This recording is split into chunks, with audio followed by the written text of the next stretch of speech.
you think that a man should pay on the first date? No. Today we have Logan Ury on. She is the director of relationship science at Hinge, a behavioral scientist, a dating coach, and she is the author of How to Not Die Alone. The ick is something that I personally find so frustrating because that is an excuse to not connect. Oh, it's a deal breaker that he wore socks with sandals. No, he wanted to wear sandals and his feet are nice and cozy in his socks. I have some profiles actually that were sent in. So my first piece of feedback would be, in our research at Hinge, we found in general that selfies just don't perform as well. Oh, interesting. What are some of the mistakes that you see people make on dating profiles that really hinder their success? I'm Radhi Devlukia, and on my podcast, A Really Good Cry, we embrace the real, the messy, and the beautiful, providing a space for raw, unfiltered conversations that celebrate vulnerability and allow you to tune in to learn, connect, and find comfort together. Hi everyone, welcome back to this week's episode of A Really Good Cry. Today we have Logan Ury on. She is the director of relationship science at Hinge, a behavioral scientist, a dating coach, and she is the author of How to Not Die Alone, a book that helps people understand their dating blind spots and find lasting love using research-backed strategies. I read this book top to bottom. And even though I'm already in a relationship and married, I found so much benefit from reading it. I thought it was such a brilliant book. So thank you so much for coming on. Thank you. I wanted to start off by asking you what got you into where you are today, because it is such a fascinating role that you have. And I would love to hear more about how you got into it. Yeah. So I think like many other people when I was growing up, I was interested in the drama and the gossip of dating and relationships. Yes. But I feel so lucky that I've been able to turn that into a job. And so it's taken different forms over the last 10 years. So I've worked one-on-one as a dating coach, and I still do that. Wow. I teach a class on dating. I have my role at Hinge where I get to do research on dating. I wrote my book. I was just the coach on a Netflix show called The Later Daters, working with older daters. And so I really feel like I've gotten the chance to take the two fields that I'm interested in. So the field of behavioral science, the study of how we make decisions, and combine it with the field of relationship science, how love works, and then give people research-backed advice that really helps them navigate their journey to finding love. Yeah. And, you know, having worked at Hinge for a while, what's one of the most unexpected things that you kind of learned about relationships and dating at the moment? Yeah. So, it was just my 5-year anniversary of working there. And I started working there right when the pandemic started. Ooh. And so it was really interesting at that time just to see what happened with Hinge. And so really it was one of the only safe ways that people could meet. So just being able to observe dating behavior during the pandemic was fascinating. Then seeing the rise of sober dating. That is something that I'm really interested in. So many more people don't feel like they need to get a drink or two on a first date. And Gen Z is really leading the charge there. Wow. And in behavioral science, when you see people one-on-one, has there been a trend in what people are finding the most difficult about dating at the moment? Yeah. So what I found is that a lot of people suffer from unrealistic expectations. And I have a framework called the 3 dating tendencies. Yes. This is from working with hundreds of people, and they're from all different walks of life and different ages and different countries. But so many of them have the same thing in common, which is these unrealistic expectations. So I can go through each one. Please. Yeah. My next question was, you say the 3 dating types. Oh, great. Please, can you tell me about them? Yes, I'm jumping into your question. So so the first one is the romanticizer. And yes, I want to know which one you are, by the way. So let me know at the end. The romanticizer is someone who really has these unrealistic expectations of relationships. So they think this is going to be my soulmate. When I meet them, I'll know immediately it's going to be love at first sight. And while that's very romantic and can be exciting at the beginning, these relationships end up ending because the person says, oh, well, we're fighting now, or we have these issues. It must not be my soulmate. Right. And so instead of understanding that relationships do require work, and the best relationships are people who really work on them together, they sort of say, well, this must not be my soulmate. And then the second type, the maximizer, they have unrealistic expectations of their partner.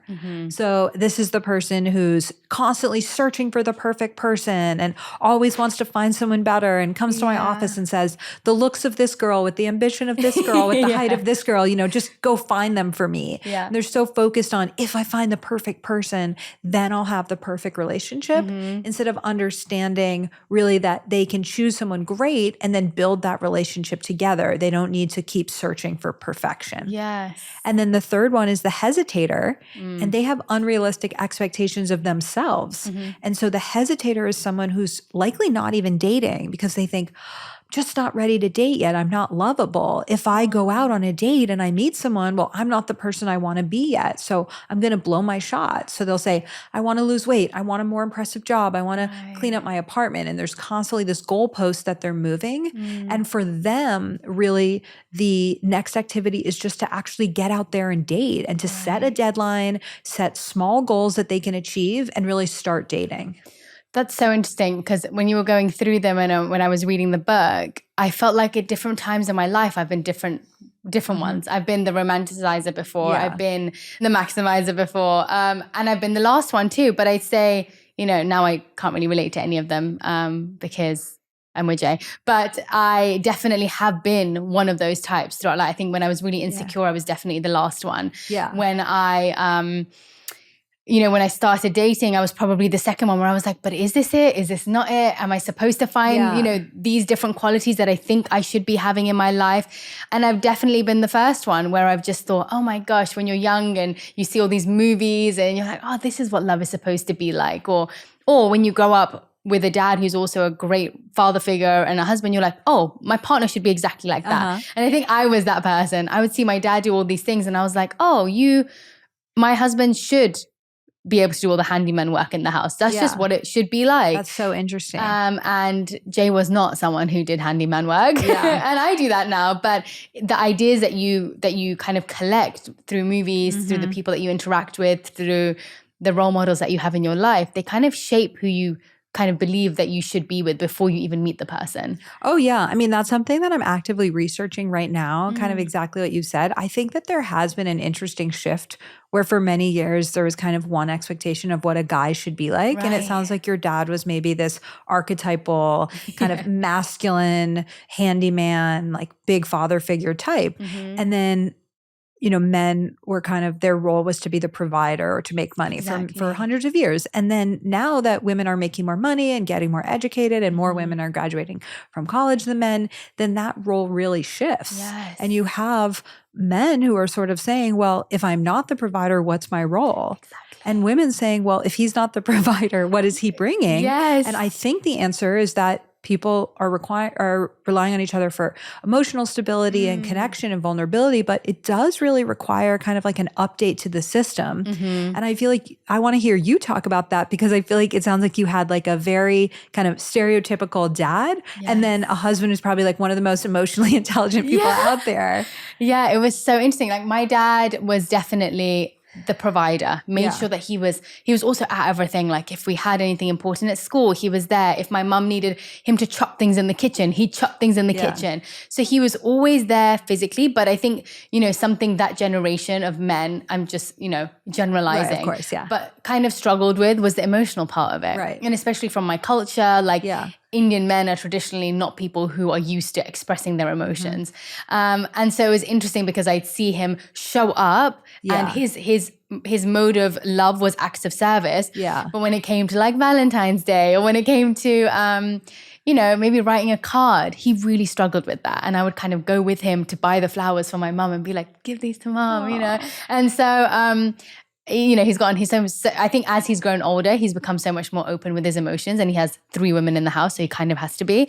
But when I then went on to see men in dating situations, I was looking for that masculine energy, but what had shifted was I think now men are open to being more emotional. Yeah. And so I wasn't used to thinking that a man can be masculine and show up as the masculine energy and be emotional. So at first, I think I was going towards men who were very masculine, but they didn't have the softness that my dad had, but they were able to do the handyman work. Right. They were like, they were strong and they had all those abilities, but they weren't really filling the emotional need that I needed. And so then when I met Jay, I was like, wait, I didn't realize that there could be this beautiful balance of a man having the emotional intelligence that you imagine feminine energy brings, but also tuning into the masculine energy of feeling protected, not in a masculine way that you expect where he'll just like beat someone up, but in the sense of I feel safe and protected in his presence. Yeah. And I think now men are,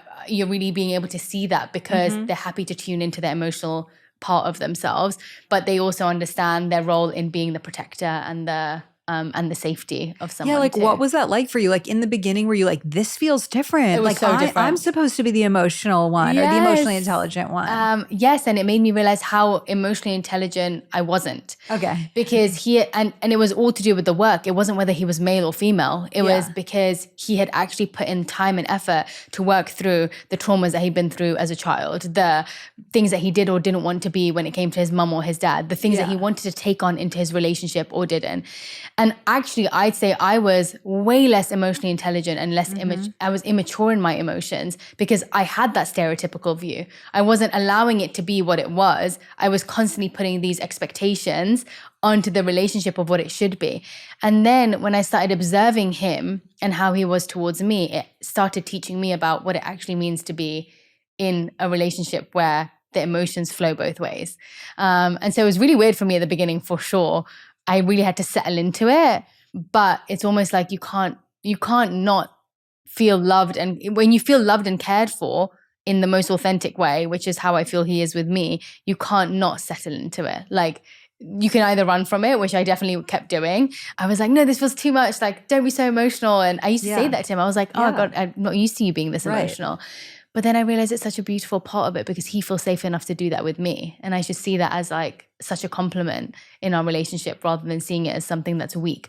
I actually think men who are emotional have the most amount of strength because they're able to embrace their emotions. There's a famous quote. It's like in a Brene Brown TED Talk from a number of years ago where she's giving this speech about vulnerability and how everyone, should embrace vulnerability and vulnerability is strength. And then a guy comes up to her afterwards and is like, my wife and daughters don't want me to be vulnerable. Wow. And it's like, maybe they would say that they want me to be vulnerable, but like when I actually express any sort of vulnerability, it scares them because they need me to be the strong one. And I think that's such an interesting part of it because it's like, we're speaking in generalizations, but it's like, are women saying, yes, I want this emotionally vulnerable man, but then when he is like showing the softer, more feminine sides, are they like, oh, wait, you're not the pillar of strength that I need you to be. Yes. And so how can we give more space to that? Yeah, and I think it is changing our view of what masculinity means because a lot of what we see as being masculine is actually toxic masculinity. Yeah. Like just because someone's going to be able to beat up someone on the street for you because they look at you doesn't mean that that's a masculine, that's a positive masculine trait. Yeah. And so I think it's shifting. And I do see it shifting though. I see a lot more women wanting emotional maturity over a man being able to open a door for them or like buy them stuff. Or is that what you're seeing with friends? I actually am. I think when I was younger, it was definitely the narrative that I said, like the strong guy with muscles and whatever.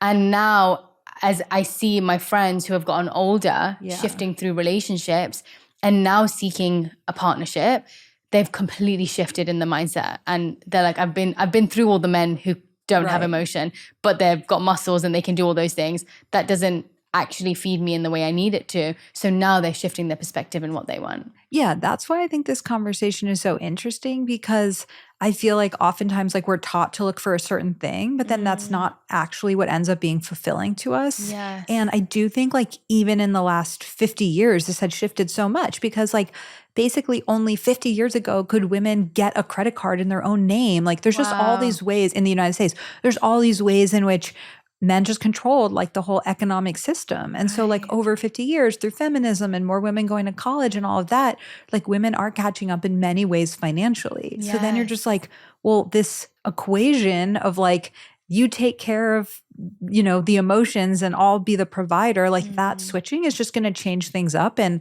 I think people are still catching up. I think like we still have these old scripts. So even though some of like the economics have changed, not everything else has changed. So for example, you're talking about chivalry. It's like, well, when a woman's like, oh, it's a red flag if he wants to split on the first date. I'm like, but you make more money than him. Yeah. But they're like, no, it's chivalry. But I'm like, is it? I've heard that a lot actually. What do you my say? Friends that are like, oh, but he didn't even offer to pay for the full bill. And I'm like, it's your first date. Imagine how many first dates these guys are going on. Yeah. And I agree. Even if someone does have the finances, I think we shouldn't just expect that. In my opinion, I don't think that the guy should have to pay every single day. I think it's unfair because you also want the expectation of I think sometimes we want it both ways. Right. We want to be able to make money, be the provider as well, be a girl boss, but then at the same time, you want the guy to show up financially for you too. And so it kind of sends mixed messages, in my opinion. I think sometimes we're like, yeah, I want to be a girl boss and I want to be like doing all these things, but then I also want the guy to pay for me and I also want the guy to be financially stable and I want him to show me all these qualities. And I think men get a bit confused because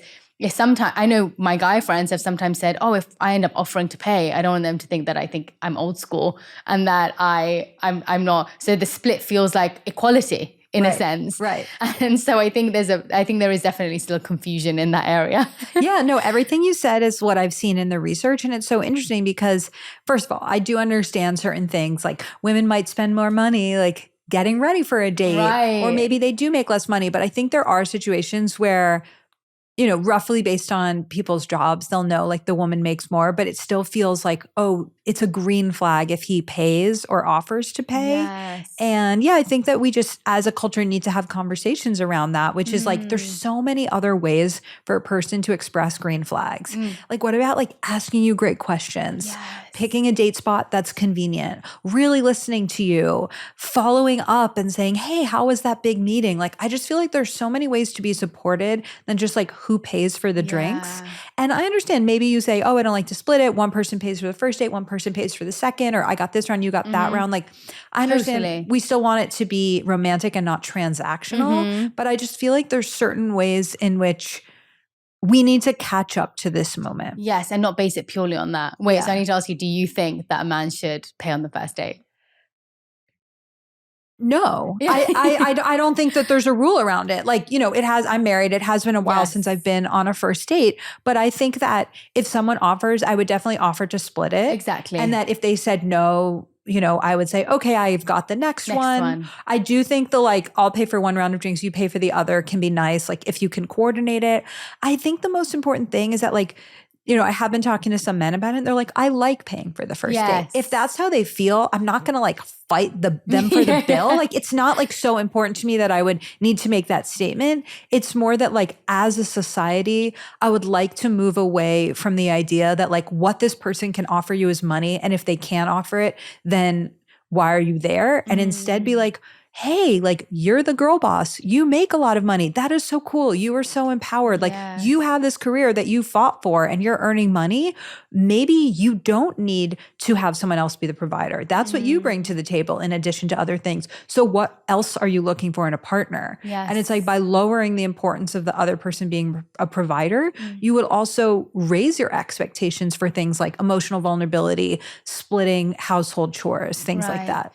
And have you seen through the research you've done that women are looking less for finances in the men or not? I'm seeing both. I'm still seeing that paying for a first few dates is a green flag. Right. So that it's like for straight women, they do want men to pay for a first date. But then kind of the cultural conversation that I'm seeing is this overall idea that as things have shifted and women have had these great achievements in education and earnings, then the expectations of a male partner go up. Because if I need more from you than just being the provider and the protector, then I do expect you to ask me how my day was. I do expect you to know the name of my best friend at work. And so I think that we're in this cultural moment where we need more space for women to allow men to be vulnerable, kind of like what we were talking about, where sometimes it can scare you because you're like, well, if you fall apart, can I also fall apart? Who's going to keep the ceiling up? But then also for men to understand that they do need to provide more than maybe they did in the past or something different. Is there a benefit of having a partner on the same financial bracket as you? Like, how have you seen those dynamics work? I'm really interested in that because some of my friends who are girl bosses, they're like, I just need someone who understands my world. And other people are like, you know what? Finance don't matter as long as he's able to support me in the home and do all of those things. It doesn't bother me as much. But most of the time I do see women wanting men who are at the same drive level and financial bracket as them. Have you heard of the term hypergamy? No. So this is a concept that people often want someone who's the same or higher level of success in them. And so it's kind of like you only date horizontally or diagonally, right? You only date like same as you or better than you. And so traditionally women have sought out kind of these hypergamous partners where it's like, okay, well, we both have undergrad degrees, but oh no, actually he has a graduate degree and that kind of thing. So women want to date someone who is the same or higher level of education and income, but men care less about that. And so what's happening is as more and more women graduate from college, and in fact, there's some estimations that in a few years, it'll be 2 women graduating for every 1 man. Oh, wow. Then there just literally won't be enough men who have the same or higher level of education. Yeah. And so what do you do in that situation? And I think saying to women, lower your expectations, like that never goes well. No one really wants to be told, lower your expectations or settle. I feel like in my coaching world, like settling is a bad word. Yes. But I think that's why I much prefer thinking about things like what really matters to you and double down on those things and being willing to compromise on the areas that are less important. Yes. And I think I don't have the answers. I just feel like I'm identifying that there is a cultural shift here. Yes. And I'm really interested to see, like, with Gen Z and soon Gen Alpha, like how they will navigate this moment. You talk about digital body language. Yeah. I would love to go into that a bit more because, you know, I always wonder, I never had to do online dating. I got in a relationship before that kind of picked up. But I always wonder whether the dynamic of feeling someone's energy in person completely changes when you're trying to date someone online. So explain digital body language to me and how we can navigate that. Sure. So in some research that we did with Gen Z daters from around the world, we found that there was this really a lot of importance placed on digital body language, which is the subtext of digital communication. So it might be emoji, punctuation, how long your message is, how long you wait to respond. And so it's like not just what you say, but how you say it.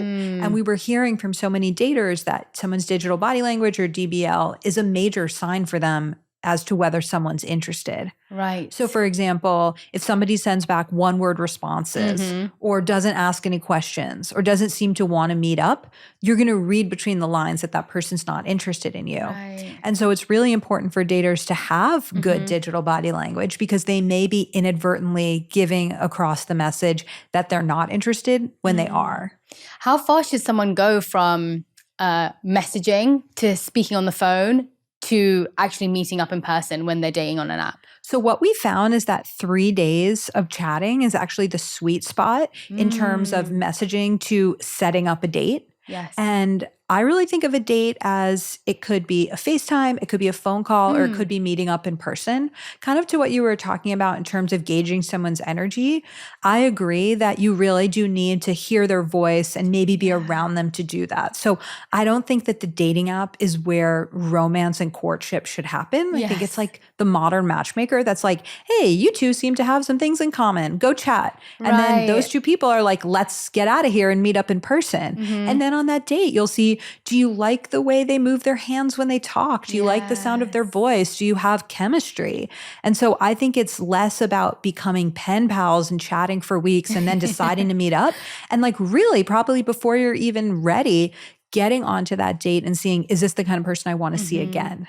Messages can be so misconstrued. And I think that is actually where things go wrong the most from what I've seen. Is like, what do you think he means by this?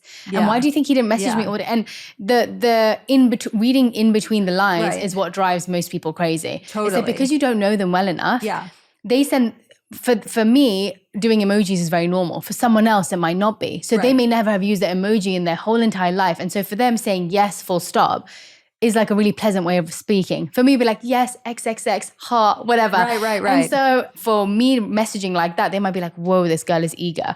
For him messaging, saying just yes, full stop, it's like, oh, okay, I've said yes, I can't wait to see this person. And so I think, yes, reducing the amount of time that you're actually texting for before you actually know the way that they speak, the way that they actually communicate via message is so important. I even think about it with my team. Whenever we're communicating, I've had to really make it clear that because I have to be on my phone all the time, I won't always be like do pleasantries before and after messages. And so I've had a few people on my team that have been like, oh, I just need to know, like, sometimes when you don't reply, are you upset with something I've done? Are you this? And I'm like, oh my gosh, no. And I've had to explain it. And so once I've explained that to my team, they're like, oh, okay, now they understand that if I miss a message, if I'm writing one-word answers, it's just me trying to make sure that we get things done, not not that I'm upset, angry, or mad. And I think that's the same with the communication of dating online. It's literally the same thing. You just can't assess someone based on the language that they use when they're messaging, especially at the beginning. Yeah, I mean, I feel like that happens in so many types of digital communication. Like, I was on a podcast a few months ago and the guy was great. And after we recorded, I was like, I kind of thought you were a jerk based on your emails. Aww. He's like, what do you mean? I was like, let me show you the emails that you sent. Yeah. And I was like, this was the subtext of them. And he's like, wow, like I really see what you mean. I'm so embarrassed. I was like, I'm not trying to embarrass you, but just like you may not realize how you're coming across over this digital communication. It's like we weren't dating, we were setting up a professional relationship. But I think it's so true. It's like we're not all operating from the same rule book. Yeah. And so in this research, there was a woman from Sri Lanka who was saying, oh, emojis are so cringe. Like, do you not like when a girl sends me an emoji? And then, you have a guy from Florida being like, emojis are the best way to flirt. And then you're like, okay, not that those two people are dating each other, but if everyone has a different definition, it can be really hard. Yes. And that's why I do think that people should invest in digital body language. Things like matching the person's energy. Like if they write back right away, don't play a game and try to be cool and wait hours to respond. Just have the conversation. But at the same time, it's like, well, the answer is actually just to be in person sooner so that you don't have to have all these games in your head about what does that text mean? Because you're just having a conversation IRL. And I imagine when you're dating, like, oh, how many people do you actually think someone should be speaking to at once? Because I feel like my friends get so bored of the same conversations over and over again. And they kind of get exhausted and they don't even want to open their app because they're like, oh, this is just another same conversation over and over again. So how many people do you recommend is a sweet spot for someone to be talking to at once? Yeah, so two answers for that. So one is if you do feel like you're having the same conversations over and over again, changing up your profile can be a good way to change that. Ooh. So for example, I had a dating coaching client who did trapeze. So she had this really cool picture of her in a leotard doing trapeze. Yeah. Then every single conversation with a guy would be, where do you do trapeze, blah, blah, blah. So I was like, even though that picture is awesome, I think you should switch it out for something so that you have a different conversation. So refreshing your profile and on Hinge, refreshing your prompt responses can just lead to different conversations. So that's one little hack. In terms of how many people at the same time, I find it does depend on the person, but I'll give you some rough rules of thumb. Yeah. So some people feel like they can really only focus on one or two people at the same time. And for them, that is the best strategy. For other people, especially people who are more anxiously attached, it can be helpful to be talking to a few people so that you sort of don't have all your eggs in one basket, and it kind of can help you keep calm. That's probably more the kind of dater I was. But at Hinge, we found that one of the biggest issues with dating burnout was not hearing back from your matches. So 40% of our users said that the biggest issue causing burnout for them was non-responsiveness. So Hinge launched this feature last year called Your Turn Limits. And it's one of the coolest things I've seen since I've been at Hinge. And basically how it works is when you have 8 conversations where you owe the person a response, it's your turn to respond.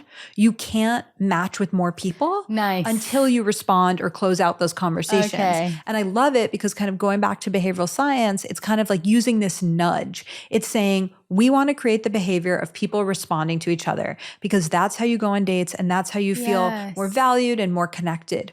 Okay, well, we think that people are going to have better experiences and focus on quality over quantity if they're talking to fewer people. We're going to literally force you to either respond to people or close out the conversations before you get more matches. And we have seen the results of quality over quantity. That's actually so great that you do that. It's so amazing. You must get to accumulate so much data and wisdom that allows you to actually make it a better environment. You want success. You want people to actually win in love and dating. So I feel like sometimes people think dating apps are just so one after another. You're on a hamster wheel and you're just reeling them out. But I think having those limits are really important because in day-to-day life, you don't have unlimited access to people. For sure. And I think in those, for people, I have plenty of clients who are burned out. I just like to talk to them about the success stories. Yeah. And so in my newsletter, like every month or so, we'll have a story where it's like, this person was dating this way. It was not working for many years. Then they made this shift. And it's often working with a coach, working with a therapist, having a new attitude. They started dating differently and they got this different result. And so I think people sometimes need reminders that it's not just like the dating disasters you hear on TikTok. It's actually people who are saying like, I'm going to choose a different path and I'm going to get a different outcome. And hearing success stories, you're so right. I feel like you hear more negative than positive when it comes to it. Whereas if you're surrounding yourself with stories that are hopeful, Right. you're going to feel hopeful on the app. I feel like it used to be like Instagram was like share your highlights. Like you see like Yes. the highlight reel and every relationship seems perfect. And now I feel like we've shifted towards on TikTok, it's like, listen to my bad date. And it's like, if you're single or newly single and that's what you're taking in, of course you're going to feel negative about dating. Of course you're going to have a mindset of it's not going to work out. It never works out. And so I think people should be really conscious of the friends they're surrounding themselves with and the media that they're consuming, because of course that's going to impact the way you feel about dating. And if you really want to find someone, then surround yourself with people and content that makes you feel like you can do it. Yes, not the X page. Yeah. There's like 100, I don't know whether you've seen this guy who, or there's lots of pages which do new ick unleashed, and it's like showing all the different icks that they have on dates. And I'm like, at this point, there's the ick for everything. I know. The ick is something that I personally find so frustrating because it's just like, it is funny. It is like a sort of humor. Like I get it. I do like hearing about silly icks. But at the end of the day, I'm like, that is an excuse to not connect. Yes. And that is an excuse to judge someone for not being perfect when you're not perfect either. And so I really hate when we get like viral content that celebrates being judgmental about things that are truly pet peeves. That's so right. And they're seeing them as deal breaker. Oh, it's a deal breaker that he wore socks with sandals. It's like, no, he wanted to wear sandals and his feet are nice and cozy in his socks. Yes. And that's maybe a pet peeve of yours, but it's truly not a deal breaker. And I think those X pages are funny, but they're probably not helping people achieve their goals. You talk about that in the book, actually, the idea of pet peeves versus non-negotiables. Yeah. Could you kind of define the two? Because I think that's something people get mixed up. A real deal breaker is when you have a fundamental incompatibility that means you can't be together. So one would be you have different religions and you both want to raise your kids in that religion. It's not going to work. Right. Or one of you is a smoker and the other has asthma. This just isn't going to work. So that is a true reason not to be together. Pet peeves are things that may not be your favorite and may annoy you or even annoy you more than it would annoy other people, but it truly wouldn't get in the way of you having a healthy relationship. Right. As people get older and their checklist gets longer and the list of things that they feel like they must have or they can't have gets longer, they move a lot of things to this deal breaker list. And when I work with clients, like mid 30s and up, I'm often saying, I understand that your list has gotten longer because you're like, I've been dating this long. He better be perfect by now. Yeah. But this is actually the time to move those things to a pet peeves list and to really say, I'm going to say, these are the things that matter. These are the values and double down on those. And the things like the socks with sandals or, whatever, mouth breathing, choose with their mouth open. It's like, sure, you wouldn't choose that, but you could get over it. You could help them change it. And it's not going to get in the way of having a really great relationship. Yeah, you can buy him different sandals. That's you can buy him different socks. Like, a lot of the stuff is so superficial. It's like his apartment wasn't that clean. I'm like, you can help him understand what a clean apartment is like. Like, not that you should clean the apartment, but I'm just saying it's like, I feel that people put up these walls and it's a way to not connect. And if you actually focus on your goal of, sometimes I'll say to my client, I'll say like, okay, if you find someone to marry in the next year who you're so excited about, and I was going to give you $10 million for finding that person, what would you do in the next year? And then they say, okay, well, I'd really focus on this. And I go to these events and I do this. And I'm like, okay, well, I'm not going to give you $10 million, but go do that. I'm like, there are things that you could do in turbo mode to really get out of your way. And that's why I think when people really focus on a timeline or a goal, not to make them rush, but to make them understand that there are things that they could be doing that would lead to different outcomes. Yes. And you mentioned dating profiles.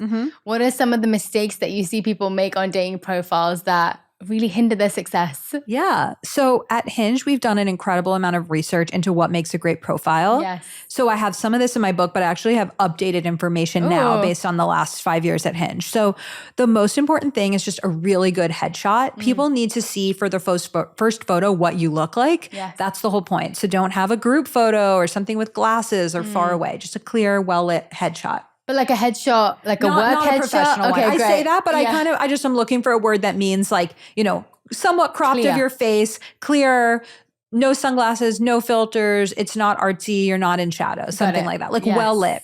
Then the photos that people are looking for are one of you doing an activity that you love. So it might be you hiking, you cooking, a full body shot, and then one with friends and family. Right. And make sure that it's clear that none of these people are your ex-girlfriend or boyfriend. Yeah. And then also you want to have a variety of photos. You want to show different sides of yourself. So I had a woman in my dating class who had 4 photos from the same photo shoot with her and her dog. Right. And I was like, you're cute. Your dog is cute. But I now know what you look like on this day. I don't need 4 pictures of it. So we cut that down. And then for prompts, it's really about expressing yourself and showing both humor and vulnerability. So sometimes people are just all silly and sarcastic, and then that's kind of one side of them. Yeah. Or they're all super earnest, like bullet points of like, must be open to adventure, journaling, meditation. I'm like, that's great, but show me other sides of yourself as well. And so it's really about painting this picture. And then in terms of the big don'ts, don't have one of those photos where it's, you and your girlfriends at bridesmaids at someone's wedding and you all look the same and I can't tell which one you are. People don't like photos with smoking or gym selfies, especially. And then for no gym selfies. No, that's a turn off. Only 3% of successful profiles have gym selfies. And then for the prompts, it's really about not having one-word answers, not having grammatical mistakes, and just showing us new information. It's so interesting whenever like some of my friends, when they're picking their profile pictures and stuff, they'll send it to a group chat. Yeah. And it's a group chat of guys and girls. Yeah. And it is so interesting to see what guys tell the girl to pick versus what women tell their friends to pick. I find that the view of what is beautiful, sexy, or attractive is completely different for both.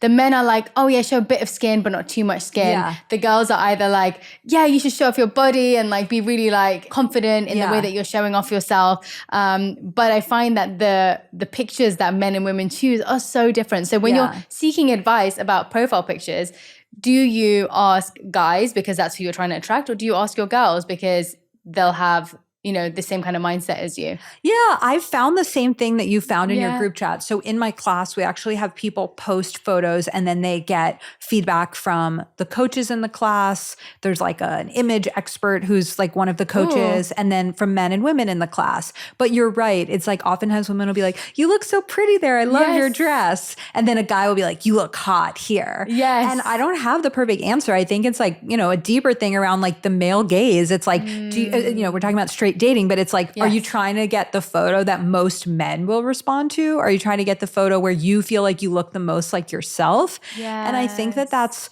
something for people to decide for themselves. Like there was a woman in a class who had like a very busty bikini photo. And one of the women wrote as feedback, like, I don't think you're going to get the kind of attention that you want from that. Yeah. And so I think that people should just think about what impression do I give someone with this photo? So maybe that person's like, I'm here to have fun. I want to show off this bikini picture. Like more power to you that you are empowered to do that. But also that is going to send a certain message. And so I think there's like the girl hot, the guy hot. And at the end of the day, it's like, how do you want to be perceived at this moment in your life and what feels authentic to you? I really like that actually, because I think when at the end of the day, you want the person to get the clearest depiction of you as That's your exactly personality. right. So I know lots of my friends who are actually like so sweet, actually not very forward in the way that they date or have relationships with people. But when they put up pictures of themselves showing a bit more skin, naturally the guys that they attract are like the ones who kind of want one night stands or something. But that's not what they want. And so they kind of realize through the experience of putting different pictures up what they end up attracting through it. Yeah. And I definitely, when I was using online dating, you do have that experience. Different photos get you more or less attention and different types of attention. And I think that as people change and their relationship goals change, they can also change their profiles. Okay, I have some profiles actually that were sent in by listeners. That's so fun. We have 2 profiles and they're happy for their names to be said, but I'm going to show you them. It's a video. And I was wondering if you could analyze it. Can I read it out loud? Yes, please. Okay, this is Hannah. The way to win me over is to surprise me. Okay. Doesn't have children, wants children. ASOS, London. Okay, I'm really taking it in. Yeah. All right, so some nice pictures dressed up with her friends, and there's a picture of an egg with the graduation thing. I geek out on books. I love reading. Given half a chance, I'll spend more time in a bookshop than Zara. Hallmark for good relationship, respect, authenticity, and kindness. There's a really cool one of her climbing. She's beautiful, oceanside.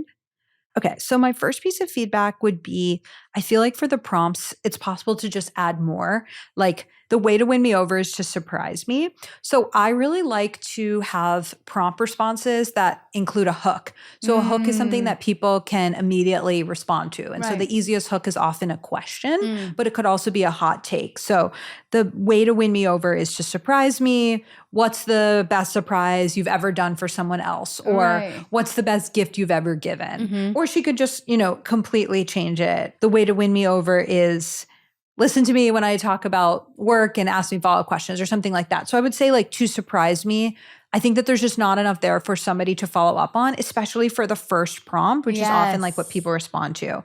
Then I think for the photos, I think they're definitely attractive. I feel like a lot of them are more going out. Like the first one is like a going out photo. The second one is a going out photo. Then there's the one of the egg wearing the graduation cap. And it might be that has a caption that I can't click on. But for that one, I would say like, I'm just not learning more information about you. Right. That's an opportunity for you to tell me more about yourself. So I kind of feel like that one's a bit of a waste. And I would swap it out for a different photo of her. And then I love that she has a photo of her doing something that she loves, traveling or climbing. I like that there's some full body pictures in here. And I like that she has friends and family. And then I like the one about books I love reading, given half a chance. I think that's a great opportunity for a hook. So she could say, extra credit if you recommend my next great book, or what's the last good book you read? Or she could even, do a funny poll, like, is listening to a book actually reading? And so I think there's a nice way to engage there. I had a client who wanted to indicate on his profile that he was looking for a long-term relationship, but he didn't want to come on too strong. Yes. And he really loved reading. So he came up with this one about, I'm looking for somebody to combine my bookshelves with. Oh, yeah, I loved it because it was indicating like I'm here for a good time and a long time, but but while also indicating that he loves reading. Oh, that's great, actually. Yeah. Some great advice. Good. Hannah? Yeah. So I would say overall, like, I think it's a fun profile. I think she can add like maybe some different types of photos for a little bit more variety, swap out that egg photo, and then use the prompts to go a little bit deeper. And then she could also use some of the other features. So there's like a prompt poll where you could say like, where should we go for our first date, or ask a question. And then there's also one where you can do a voice prompt and like, if you have a lovely accent, if you're from London, like you could do that. And people really love to hear what people's voices sound like. Oh my gosh, that was great feedback. Yay. Okay, let's try this next one. This is Allison. Allison. All right. Together we could leave places early. Insta Albabs. All right. Then there's a photo of her and her friend. This one. One thing I'd love to know about you is what did you yap about in therapy this week? Love it. Me and my best friend. So there's a kid. Green flags I look for, not friends with an ex. Caption this photo. So a few things. One is that in our research at Hinge, we found in general that selfies just don't perform as well. And so Allison has the first photo is a selfie. The second photo is a selfie. The third photo is a mirror selfie. I think, and the beach photo is a selfie. So like 4 out of 6 of them are selfies. So that's something that I would change. For the one that says me and my best friend, there might be more information on here that I can't see, but I would immediately want to know, like, is this your kid or not? Okay. That's something that comes up a lot, like in research and in anecdotal conversations where people are just like, there's a guy holding a baby. Like, is that your nephew or your son? Because I want to know. So it's possible that there's something else on here, but that would be a question for people. Are baby pictures good? Like you and a baby, if it's not your baby, is that a good pic to have? I think that it can just add more confusion than clarity, but some people might say it's really cute. I'm like, just take a picture with a friend's dog or something. Right. Okay. And then say it's not your dog. Okay. So then this says, together we could leave places early. I really like that. I feel like that's evocative for me. Like I want to go out, but I want to leave early with you. But then giving your Instagram handle right away is actually generally not perceived as well by people on Hinge. So it's kind of seen as like, are you just trying to get followers or clout? Interesting. I mean, I don't know that that's necessarily what's going on here. I mean, she might just be like, you can look at more photos of me there. But that's something that we specifically have seen is when people just leave their Instagram handle, it's kind of like, I don't know, you check me out. Right. Or when people say, I'm overly competitive about ... everything, those become cliches. Right. And also not, it doesn't feel like you've put in enough effort maybe. Right. And so actually Hinge came out with a feature earlier this year that's called prompt feedback. So basically it's an AI coach that will show you like privately and no one else can see it, things like go a little bit deeper or add a bit more. Like if you say I'm overly competitive about everything, they'll say, what are you competitive about? Right. Talk more about that. And so I feel like the feedback for this one might be like, instead of giving the Instagram handle, like tell us more about what you want to do together. And then, you know, I do feel like we get photos. I like this last photo of her with this dog. It's a video. Oh no, this is a video. Sorry. I feel like we would like see her in action. Yeah. And then it looks like there's only 2 prompts that she responded to. The first, oh no, I really like this one. What did you yap about in therapy this week? Like, I feel like yap is kind of trending right now. Yeah. So I love that she used that. And I think it's just a really great way of indicating like, I like if you're in therapy. Tell me about how you're in therapy. Yes. What did you talk about in therapy? I think it's kind of vulnerable. I really like that one. Green flags I look for, not friends with an ex. That's fine, but it kind of gives me this like negative energy of like, were you burned by someone who is friends with their ex? Like, don't you think that some people can be friends with their exes? So I think that in general, it's better to focus on what you do want than instead of what you don't want. So instead of like a green flag, because it's like a green flag is something positive. Totally. It's like she's taking an opportunity to talk about something positive and say, don't do this. And so I would actually just either scrap that one altogether or change it to a green flag that you actually do look for. Yes. Great. Oh my gosh. Thank you. Thank you. Is that Alison, right? Yeah. Alison, thank you so much for sending in your profile. And I hope that helped you. How do people find, you know, if they don't want to be on apps? Yeah. What's the best place for people to start finding people outside of the apps? I've definitely found more and more that people are asking me like, how do I meet someone off the apps? Yeah. I feel like if you're single and really serious about finding someone, you should just think about the apps as like part of sort of an overall portfolio. It's like you're on the apps because that's the way to meet the most number of people. And at Hinge, we're setting up a date every 2 seconds, but there's no reason why you can't be going to a party and striking up a conversation with someone. Or I feel like people use the friends of friends thing. So there's this concept called weak ties.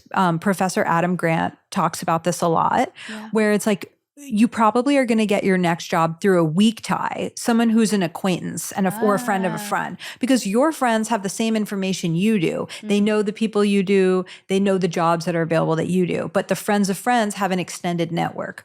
So it's often easier to meet someone through that group. And you do have to be vulnerable and put yourself out there and say, hey, I'm looking for love. Do you know anyone like this? But I think it's a really great way to meet someone in context.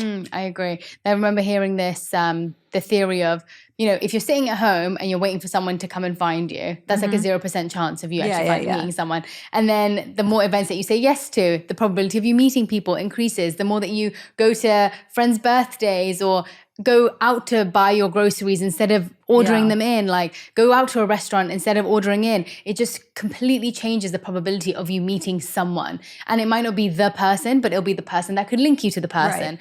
And so it sounds like such a simple theory, but some of my friends are like, I can't be bothered to go to this, or I can't be bothered to go to this event. I've met all these people before, but it's like, but what about if you meet that one person that knows that person? Totally. And so it's being like open to hope and opportunity, I think is a big mindset shift that has to happen to think of but what if? Yeah, I think about that stuff all the time. Like my husband's parents met on the New York City subway. No way. Yeah, where my husband's mom was reading a developmental psychology book and my husband's dad approached her about it.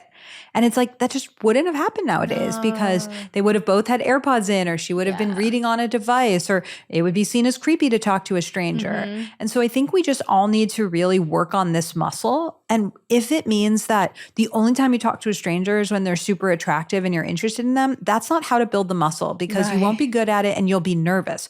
Just talking to people out and about in general is such an underrated skill. So it's like you're waiting in line for TSA. Ask someone, how long have you been waiting here? Or you go to an event and you say, you know, where's the bathroom? Or how do you know the host? Like just work on the skill of talking to people, talking to strangers, really get into these small talk conversations. And then when you do see someone you're attracted to and you want to shoot your shot, you're just going to be so much better at it because you've been practicing speaking to people you don't know. Yes. Wait, how did you meet your husband? So I met my husband originally in college. Oh, okay. And then we just like met once randomly for a lunch. And then 7 years later, we were both working at Google. But even then, it took another year for us to start dating. Really? You were friends at first? We were friends and like he was going on dates and I was chasing this other guy. And it really took a year to be like, oh, wait, he has all the qualities I'm looking for. Oh, so nice. When you guys started dating, or what are your recommendations for questions to ask on dates? Like, are there some top questions that you have that people should ask? Yes. It might be a little different for us because we had been friends for a while. Yes. I think that people often make the mistake on first dates of treating it like a job interview. And so it's like you're going in with this mental checklist of essentially, are you good enough for me? Are you going to fulfill the role of husband or wife? Yes. Are you going to get a yes to move on to the second date or a no? And instead, you can have a radically different view of first dates, which is I'm here to have an experience with you and see what it's like to spend time with you. Yeah. And I want to have fun. And even if this doesn't turn into a relationship, I still want to have fun and have a connection. Yeah. And so I have this tool called the Post-Date 8. And these are 8 questions to ask yourself after a date. And the whole point is that if you go into the date with the evaluative mindset, are you good enough for me? You're going to be looking for those things. Right. If you go into the date with the experiential mindset, how does my body feel around you? What side of me do you bring out? Did I feel heard in your presence? Did I laugh in your presence? Did I feel active? Did I feel interested? Did I feel bored? Somewhere in between. You're really paying attention to what it's like to be around that person. Yes. And I think in general, people have sort of lost that skill. It's like, you can always do the math of like how tall someone is, how much money they make, this and that. But it's like at the end of the day, like, do you want to sit next to them on a couch on a Tuesday? Exactly. And what are some of the good places? Do you think a dinner date is still the best place to go on the first date? Or what are some good places to take people out on? I think dinner for most people would be like too serious. I think a common first date, of course, would be like getting drinks. But as people are more sober curious, a lot of people are meeting up to go for a walk. Right. Or they might do an activity like they might play pickleball and then get a smoothie afterwards or, a picnic. That's also good with kind of sharing the financial requirements because, both people can bring all of that stuff. So I would say really think about an activity that's going to be fun, that's going to help you show off your silly side or help you be less in your head. And then at the end of the date, you don't say, do I want to marry them? You say, do I want to see them again? That's it. Yeah. Do I want to see them again? Take the pressure off. Habit of planning the future from like the first time you meet someone. Right. But take it date by date, step by step. Yeah. How can you tell if a man is emotionally stable in the first few dates? Are there some green flags that people should be looking for? In my book, I talk about the things that matter more and less than we think they do for long-term relationships. And I'll share what they both are, but what's hard is that the things that are not as important are the easier ones to measure. Oh, okay. So the things that are important, but less important than people think they are. So looks and money. Of course, you want to be attracted to your partner. Of course, money makes things easier. But at the end of the day, we adapt to our circumstances. Yes. So those things tend to be less important over time. Then people feel like, oh, we need to have the same personality. We need to have the same hobbies. That actually doesn't matter. You can be complementary to each other and you don't have to share hobbies as long as you support the other person's hobbies. Now, the things that do matter more than we think they do. So the first one is kindness. And I think that you can tell that on a first date or how someone communicates. How do they treat the waiters? How do they treat someone who they need nothing from? Even how do they treat you? Are they a good listener? Do they seem interested? Loyalty, it does take more time to see that, but do they have old friends from different phases of their life? Are they the kind of person who helps someone move? Like, do they seem like they hold on to people over time? Yeah. The emotional stability one, I think that takes time as well, but you can think about emotional regulation. Yes. So for me, when I was an anxiously attached dater, I struggled with emotional regulation a lot. It was like, I didn't hear back from you. I'm going to send you 1,000,000 texts and then turn off my phone. Like, I feel anxious, so I want to hear from you to make me feel better. It's like, I was not the most emotionally regulated. Right. And so I think looking for emotional stability and looking for someone who's able to kind of take that pause and, take that moment between the activity in their response. That's a great thing to look out for, but it does take time. And then a few more. One is the ability to make hard decisions together. Of course, we're not just talking about like, where are we going to order in from tonight? But really, like, if you have to decide between your friend's wedding and another friend's wedding, or where you're going to spend the holidays, like, are you good at decision making? Like, I feel like now I've been with my husband for 10 years, like as of a month from now. And I'm just like, wow, we've really had to navigate a lot of hard decisions together. And I just feel like in the end of the day, I'm like, he's so smart. He's wise. I respect his opinion. I just cannot imagine being married to someone where when they talk, I'm like, oh, I don't really believe that.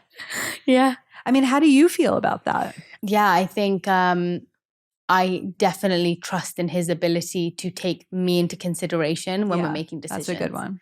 I always know there's never a time where I feel like he's making a decision without having thought about me in the mix. Yeah. And I think that's been a really great feeling because I know that you're not trying to do anything. He's always wanting to not hurt me. He always wants to make sure I'm happy, whether it's moving somewhere, whether it's having people over for dinner. He's like, do you want to cook? Are you sure you're okay? Are you tired? So like sweet. All the decisions, even micro decisions, he's really thoughtful about the way that he makes them. And so through having seen how he's made the big decisions like moving to the micro decisions like having people over, it's been a great indication for me to now know, you know what, you make the decision. I trust that you can make it, and I know that you're thinking of me when doing it. Yeah, I think you're talking about a really important point, which is like when we feel like our partner has our back, we can really lower our defenses. Yeah. When we feel like I need to fight for myself because you're fighting for yourself, I think that those couples have more problems because it's kind of like an adversarial relationship instead of believing that we're a team and we have a common goal. So it sounds like you and Jay just really,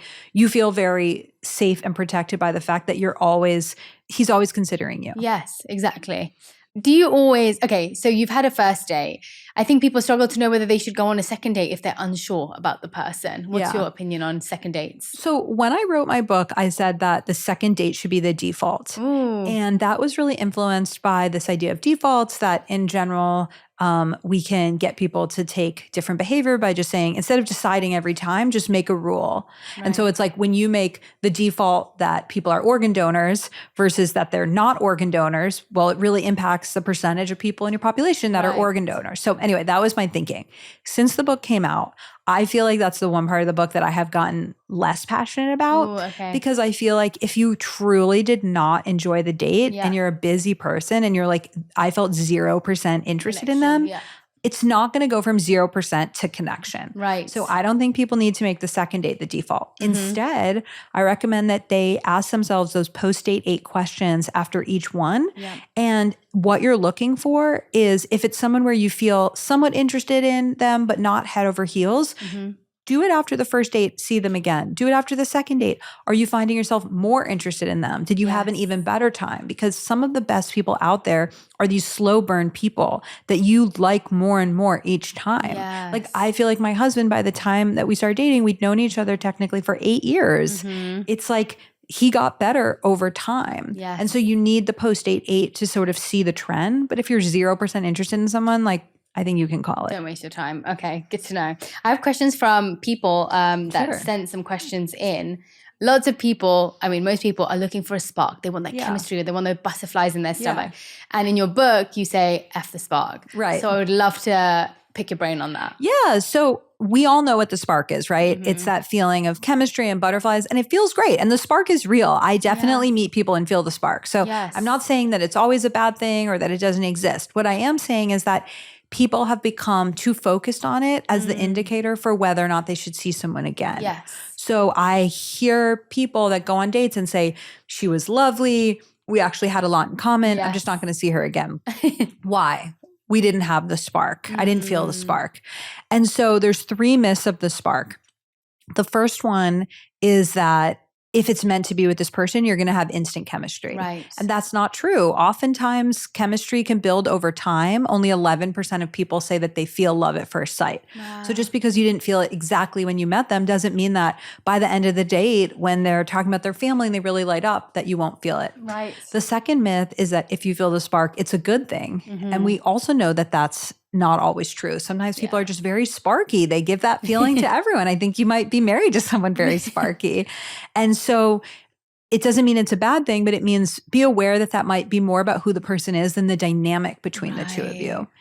And actually, sometimes what we feel is chemistry is actually anxiety. And it's alarm bells in our brain saying, they're playing hot and cold. You don't know how they feel about you. And then the third myth is that if you have a spark, the relationship is viable. Yeah. And a lot of times people meet the right way feeling like we had this amazing rom-com moment or we met is so romantic. And it's like, yes, but don't stay in the wrong relationship because you met the right way. Okay. Oh my God. The myth of the spark. I feel like that's going to be a good one for people to hear.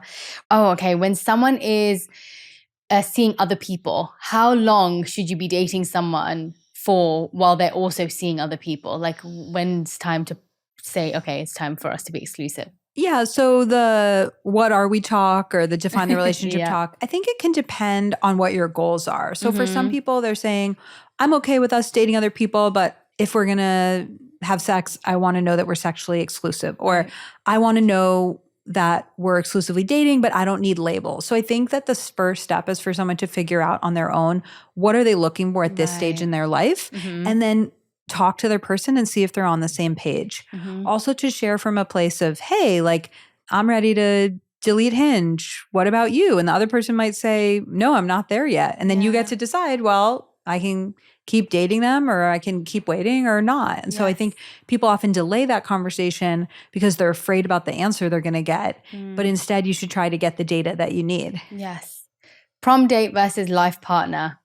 Tell me more about when people pick the prom date versus the life partner. Yeah. So I don't know if you went to a prom. I didn't go to a prom, but I could, I understood the type of person that a prom date is. So you're 16 or 17 years old. You're finding somebody cute in your Spanish class. You're saying, do you want to dance the night away with me? Take some pictures, have a kiss at the end of the night. That is just a completely different calculation than who you want to marry. And so I think for too long, people keep dating the fun prom date person, and then they don't get the results they want as they get older, and maybe the person won't commit or they're not aligned in their values. And at a certain point, you need to make a conscious choice towards the life partner and really think about who is the person that I want to build a life with? Who is the person that will pick up my kid from the dentist when I'm away? Or, what we talked about, I can make hard decisions with them. I want to grow old with them. And so for people who are getting the same results over and over, it's really about understanding you might need to make that shift from prom date to life partner. Yes. Okay, these are questions from the audience. I was in a relationship for 12 years. Now I'm happy single. I don't know if I ever want to date again. Is that normal and okay? Yeah. I mean, in general, I try to avoid the word normal. Yeah, exactly. I'm like, who am I? Who is anyone else to tell you like what's acceptable or not? And I would just say like, tune into yourself. Like, are you single and happy? Do you feel like all your needs are met and you have a great community and you're having fun and you don't need a partner? That's fine. And you can change your mind in a year or two. Or is it that you're afraid of getting hurt and you really do want a partner, but you're worried about the steps it will take to get there, or you were hurt in your 12-year relationship? So I think let's worry less about normal and more about what does this person want. Can you still be talking to your ex while you're trying to date or find someone new?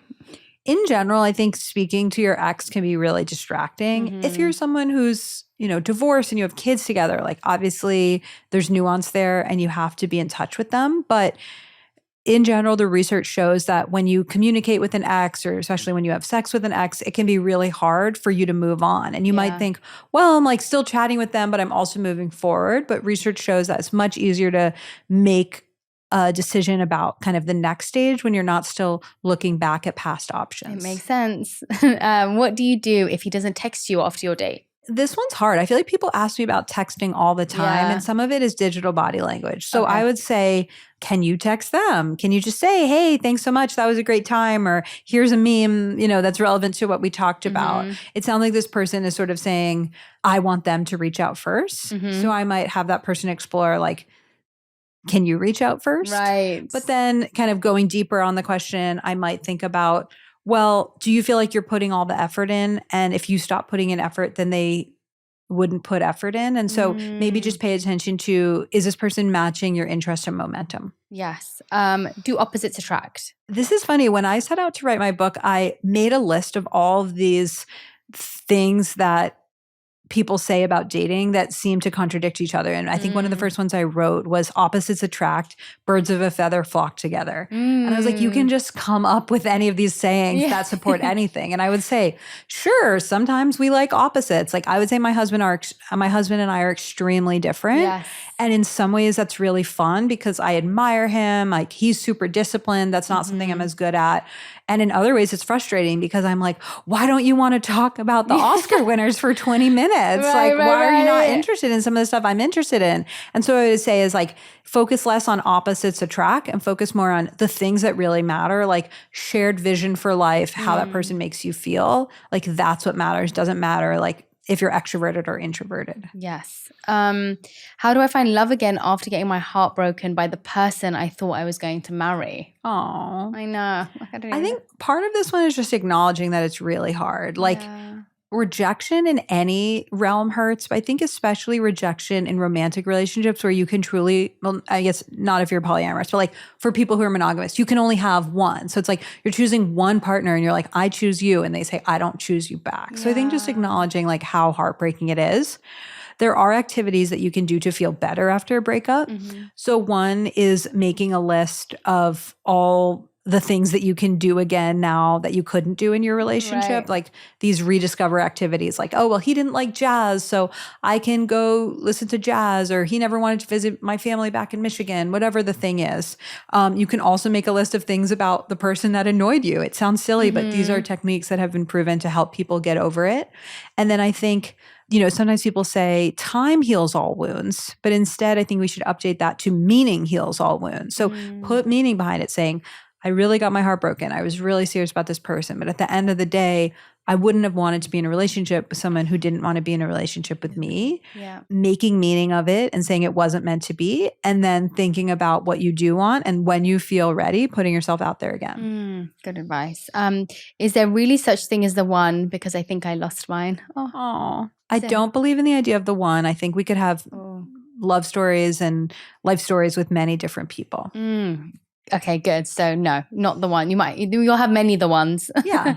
Is the 7-year itch in the relationship real? And why? I never actually heard of this till I read this question. And then I asked my team and they were like, oh yeah, I've heard of this. Yeah, I was actually looking into something about this recently that sort of suggested that, I mean, this is biological anthropology, which you know, sometimes there's evidence for and sometimes there's conflicting evidence, but it's sort of suggesting like, you know, a man and a woman would get together and then they need to be together to raise the child for the first 7 years. And it's like kind of getting the child like past that first age of like being young. Yes. And then they're sort of saying there's a biological reason behind this. I think a lot of this stuff is overstated. I think many couples break up in the first few years. Many couples get way past 7 years. So I would say like a lot of these things are just old wives' tales that somebody came up with. And it's like at the end of the day, like be in a relationship because you and your partner choose to be in it. Don't worry about the amount of time that it's been. Yeah, and it's not a ticking time bomb. Do you keep or give back the ring after a broken engagement? Yeah, I've never had to deal with this one. I think giving it back. What do you think? I think give it back. I think it's done. And like they bought the ring for you. It's not happening. Yeah. Why do you want to keep it? I agree. Kind of like a memory, I understand, but at the same time, it's a memory of something that you probably don't want to keep around. It symbolizes something that you probably don't want to keep thinking of. Married into monogamy, but now partner wants to be polyamorous. Do I stay? Oh, I think that's personal choice. I'm not anti-polyamory at all. I feel like there's a time and a place for it, and that for some people, it's really what makes them happy. And I've been around a lot of friends who are poly. I think the way that this question is written, it sounds like their partner wants to do it and they don't know if they do. So I would say read some of the great books, read Opening Up, read The Ethical Slut, decide, is this something that you're even interested in? Explore it. Maybe try it on and then say, if it doesn't work out, I want to close the relationship again. So I would say don't feel pressured to adopt something that you're not comfortable with, but you could explore it. The guy I've been texting with or on a dating app with wants to go out on the first date with his cousins. Is he not interested? Have you ever had that where people want to go out on group dates? For the first date? Yeah. I think that's kind of weird. Yeah, agree. Weird. Red flag. I feel like we've answered the rest of these. Yes. Oh my gosh. Thank you so much. Yeah, it was so fun. I feel like this has been such a useful conversation, and I really hope that this has helped many people on their dating journeys. You are so well spoken. Thank you so much. You've got so much insight. Thanks for having me. Yay. Thank you. We did it.